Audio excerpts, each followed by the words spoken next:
Acting line में आने के लिए एजुकेशन जरूरी है? देखिए, एक्टिंग लाइन को जो है मैं जिंदगी से मुख्तलिफ नहीं समझता कि आपके पैदा होने से मुख्तलिफ एक्टिंग लाइन नहीं है, उससे अलग नहीं है। You can't differentiate acting from your life. Once you taken birth you must have to educate yourself. एक बार आप पैदा हुए तो आपका फर्ज है कि आप को तालीम याफ्ता करें। आप तालीम, तो तालीम बहुत जरूरी है, एजुकेशन बहुत जरूरी है। बुद्धि, ज्ञान, तभी आप में एक अंडरस्टैंडिंग पैदा होगी, एक ऑब्जर्वेशन पैदा होगा, और आप में दिमाग का साइज आपका ऐसा पैदा होगा कि आप दुनिया भर के तमाम कल्चर, कैरेक्टर्स, उनकी आदतें, तमाम चीज़ों को देख पाए, समझ पाए। तो पढ़ना ज़रूरी है, एजुकेशन ज़रूरी है, ट्रैवल करना ज़रूरी है, सुनना ज़रूरी है लोगों को, और अपने अंदर रहना ज़रूरी है। तो ये तो बहुत ज़रूरी चीज़, बहुत ज़रूरी चीज़, बहुत ज़रूरी। ओके, तो अगर कोई एक्टर बनना चाहता है तो किस एज में एक्टिंग लाइन में आना चाहिए? जी देखिए साहब, जी आप कुछ कह रही हैं? मैं कह रही हूँ कि अगर कोई एक्टर बनना चाहता है तो किस एज में आना चाहिए एक्टिंग लाइन में? कोई एज मायने रखती है?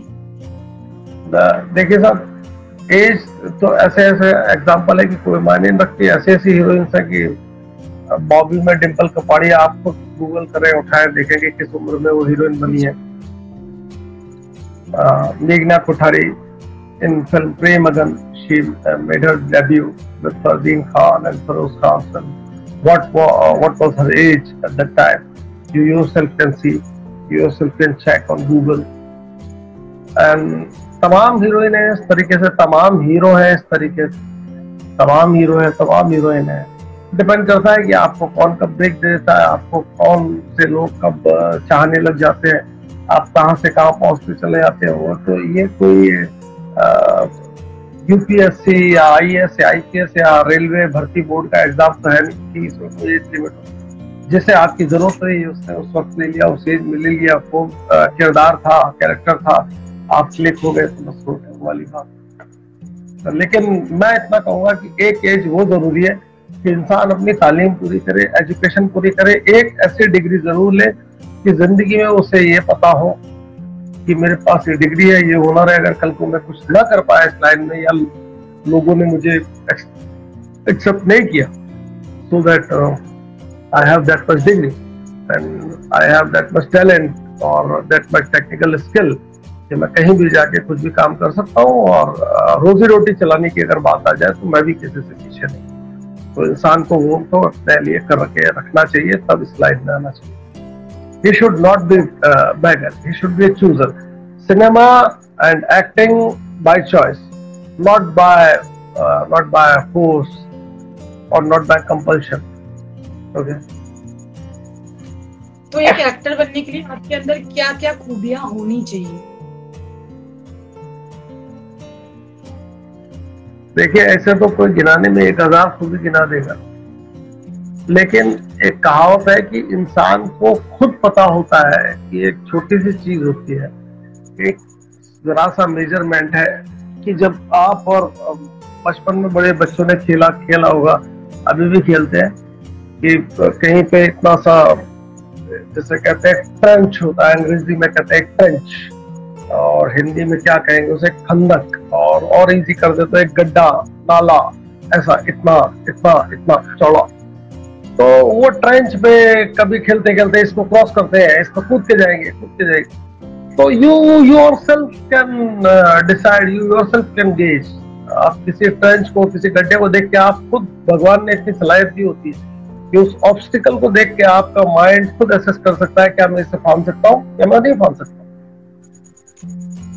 अब आप अपने से झूठ बोलेंगे तो आप उस गड्ढे में गिर जाएंगे, या किसी के चढ़ाव में आगे, बहकाव में आगे कि अरे तुम नहीं कर सकते क्या, मैंने कर दिया, तुम भी करके दिखाओ, और आपको पता है कि मैं नहीं कर पाऊंगा। आप जबरदस्ती एक गुरूर में आ गए और ईगो में आके आप करने गए और गिर गए। आपको खुद पता चल जाता है देखते कि नहीं यार, ये मेरे बस का नहीं है, इसे तो मैं नहीं लाऊंगा। या दूसरों को लगता है, कभी कभी उल्टा होता है कि यार इसे लांगा नहीं जा सकता, और आप कहते हैं अरे क्या बात कर रहे हो, अरे तो मैं लांग जाऊंगा। लोग बोलते नहीं गिर जाओगे, और आपको कॉन्फिडेंस होता है नहीं मैं नहीं करूंगा, मैं लांगता हूँ, देखो मैं लांग के दिखाता हूँ। लोग डरते और आप लांग जाते हैं। तो इधर पे होती है चीजें। तो वो खुद सलाहियत होती है इंसान के अंदर देखने समझने की। इंसान को अपने से ईमानदार रहना चाहिए, झूठ नहीं बोलना चाहिए। और आजकल तो हर एक के हाथ में मोबाइल कैमरा है, खुद एक्टिंग करें, देखें। और जिस किस्म की एक्टिंग हो रही है, मीडियोक्रेसी वगैरह, वो एक्चुअली उस पर ना जाए। जो एक्टिंग एक्चुअल है, कहीं से कोई रेफरेंस ले और खुद भी एक्टिंग करे और देखे और पता चले कि, और ये जरूर ध्यान रखें कि वो मिमिक्री कर रहे हैं या एक्टिंग कर रहे हैं। There is a lot of difference in mimicry and acting. यही समझने में किसी को 10 साल निकल जाते हैं, आई मीन इट, 10 साल लग जाते हैं मिमिक्री और एक्टिंग का फर्क समझने में। तो ये तो इतना बड़ा विषय है, भरतनाट्य शास्त्र है, न जाने कितनी इसमें खंड है, उपखंड है, और स्टेनिस्लॉवस्की ने क्या लिखा है, मेथड एक्टिंग क्या है, न जाने दुनिया के बड़े बड़े ग्रेट एक्टर्स हुए हैं, उन्होंने क्या क्या लिखा है, क्या क्या कहा है। तो ये तो बहुत बड़ा विषय है, लेकिन मैं इसको समराइज करके सिर्फ एक ही बात कह रहा हूँ कि इंसान का दिल खुद जानता है कि वो क्या कर सकता है, वो किस काबिल है, और वो जो कर रहा है वो सही कर रहा है या गलत कर रहा है, उससे ईमानदार है, आपको पता चल जाएगा। ओके, आजकल नए एक्टरों के साथ काफी फ्रॉड हो रहा है। उन्हें एक्टर बनाने के लिए कहा जा रहा है कि पैसे दिए जाए। क्या आपके साथ कभी ऐसा हुआ कि आपसे किसी ने पैसों की डिमांड की कि आपको ये रोल मिल जाएगा और आपको इतने पैसे देने पड़ेंगे? देखिए साहब, ऐसा है कि आप एक्टर क्यों बनना चाहते हैं, 2-3 रीजन है। कि आप अपने बुआ फूफा को दिखाना चाहते हैं कि जी मैं एक्टर बन गया, मैं टीवी में आता हूँ, मैं फिल्मों में आता हूँ, दिखाना तो चाहते हैं, सब दिखाना चाहते हैं, लेकिन एक बार 2 बार, लेकिन जिंदगी इससे तो चलेगी नहीं। 1-2 बार कहीं पैसे वैसे दे दिए, हालांकि ऐसा होता नहीं है। मैं एक बात पूछा, तो आपकी जिंदगी तो उससे पैसे कमा के चलनी है भाई। कि आप एक्टिंग करेंगे कोई आपको पैसे देगा और आप अपने घर का रेंट देंगे, घर खरीदेंगे, गाड़ी खरीदेंगे, खाना खरीदेंगे, जो भी है अपनी जिम्मेदारियां पूरी करेंगे। तो ये कौन सी बात है कि कोई आपको कहे कि मैं आपको नौकरी दूंगा लेकिन पैसे आप मेरे को देंगे। आप मेरे यहाँ नौकरी करेंगे लेकिन आप मुझे पैसे भी देंगे, मेरे घर पे नौकरी भी करेंगे। ये इस फर्श को साफ कीजिए, अलमीरा साफ कीजिए रोज आके, और मुझे पैसे दीजिए। तो कितनी अजीब सी बात है। तो आप कहेंगे क्या पागल हो गया? लेकिन एक्टिंग में बात चल जाती है, क्योंकि लोगों को शौक होता है, अपने आसपास वालों को दिखाना चाहते हैं, तो वहां ये बात चल जाती है और इसी बात का लोग फायदा उठाते हैं। लेकिन हकीकत में ऐसा नहीं है, ये एक प्रोफेशन है और हम कलाकार लोग भी रोटी खाते हैं और हमारे भी खर्चे होते हैं, और जो खर्चे एक आम इंसान के होते हैं वही हमारे होते हैं। हम भी सब करते हैं, हमें भी उतने ही पैसे की जरूरत पड़ती है जितनी कि एक किसी आम इंसान को पड़ती है। तो हम अगर पैसे देंगे और काम करेंगे तो ये कौन सा हिसाब हुआ? तो साहब, हम तो ऐसा नहीं करते पैसे दे के काम करते। और जो पैसे दे के काम करना चाहते हैं, जिनसे मांगते हैं और जो दे देते हैं, वो शायद खुद में मुतमईन नहीं होते, वो खुद स्ट्रगल करना नहीं चाहते, या खुद इतने मुतमईन नहीं होते अपने अंदर। उन्हें लगता है कि अजी ये पैसे है ना, दे दो, ऐसा कर लो, शॉर्टकट अपना लो। तो उनमें खुद में ही कुछ कमी होती है। वरना कोई मांगे और आप दे दे तो आप क्यों देंगे? नहीं देंगे, बात खत्म हो गई। हमसे कोई कुछ भी मांगे, हम क्यों दे देंगे? कोई कहे कि घड़ी उतार के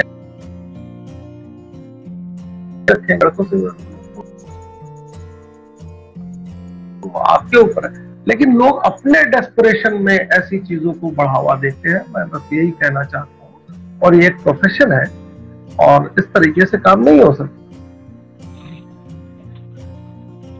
तो विशाल जी, ये बताइए, क्या एक्टिंग को करियर के रूप में ले सकते हैं?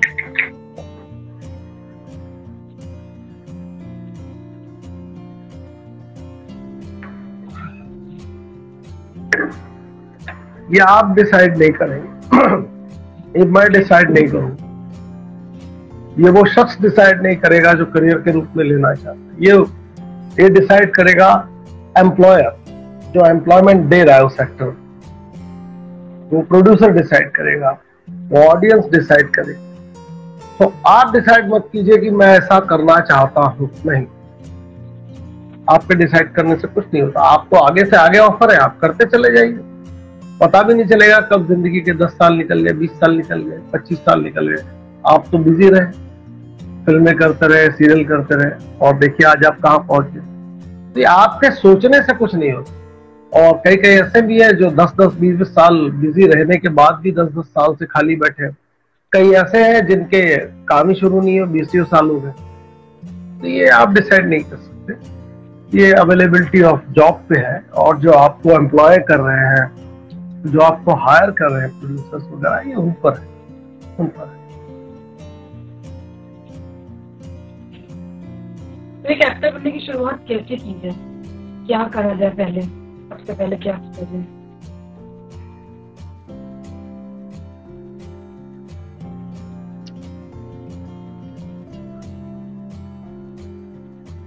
एक्टर एक्चुअली क्या है ना, कुछ ये सबसे बड़ी बात है कि लोग आज एक्टर को एक सेलिब्रिटी की तरह लेने लग गए। ये एक्टर एक सेलिब्रिटी हो गया है, इसके फेसबुक पे इतने फॉलो हो रहे हैं, उसके टिकटॉक पे इतने फॉलो हो रहे हैं, फलाना है ढिमाका। एक्टर, एक्टिंग एक बड़ी अलग चीज है। एक्टिंग किसी चरित्र को जीने की कला है, विधा है। और शायरी भी बड़ी एक अलग चीज है, वो सब ऊपर वाला एक देता है। कहावत है कि लीक लीक गाड़ी चले, लीक चले कपूत, और लीक से हटकर तीन चले, शेर शायर और सपूत। तो ये लीक से हटके चलने वाली बात है जो ऊपर वाला है। और अगर आप एक्टर है तो आपको ऐसा नहीं उसके लिए कुछ करने की जरूरत पड़ेगी। जिन लोगों को सेलिब्रिटी बनना है, लाइमलाइट में आना है, ये उसके लिए कुछ करना है। एक्टर बनना है तो आप में खुद एक बात तड़प होगी, आप खुद वो लक्षण होंगे छोटे छोटे कि आप बचपन में भी रो रहे हैं तो रोते रोते भी आप आईना देख रहे हो और अपने एक्सप्रेशन देख।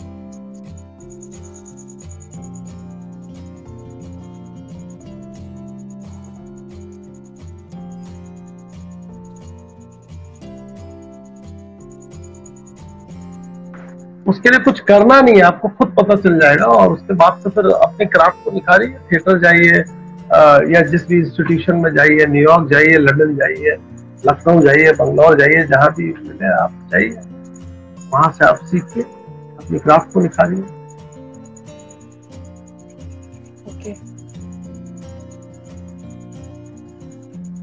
ठीक है Vishal ji, thank you so much live आने के लिए हमारे साथ।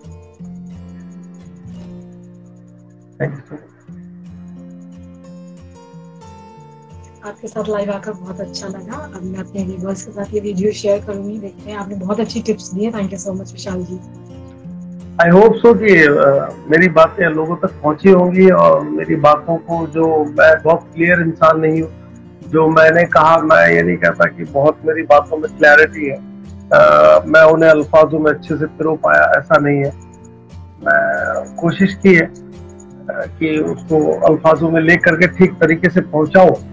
अब वो न जाने कितना पहुंचा पाया और न जाने कितना पहुंची, ये तो सुनने वाले बताएंगे। और अगर फिर भी लोगों को, जानने वालों के बात सुनने वालों को समझ में आई, तो ये उनकी एक इंटेलिजेंस है और उनकी तारीफ है कि वो इसमें भी मेरी बात का मतलब समझ पाए। तो बहुत बहुत शुक्रिया उन लोगों का जो सुन रहे हैं और जो मेरी बात समझ पा रहे हैं। मैं तो इस काबिल नहीं। और बहुत बहुत शुक्रिया आपका कि आप इस उम्र में आप खुद होकर के एक गाइडेंस के लिए लोगों को ये सब बात करिए। हमारे आज से मतलब कुछ 12-15 साल पहले तो ऐसी चीजें नहीं थी, वरना हमें तो बड़ा फायदा होता। और मैं तो आपका ऐसा लाइव शो देख करके और बहुत लाभान्वित होता, बहुत फायदेमंद होता मेरे लिए। बहरहाल बहुत बहुत शुक्रिया आपका, बहुत बहुत शुक्रिया सभी सुनने वालों का, बहुत बहुत शुक्रिया। Thank you so much Vishal ji, thank you, thank you.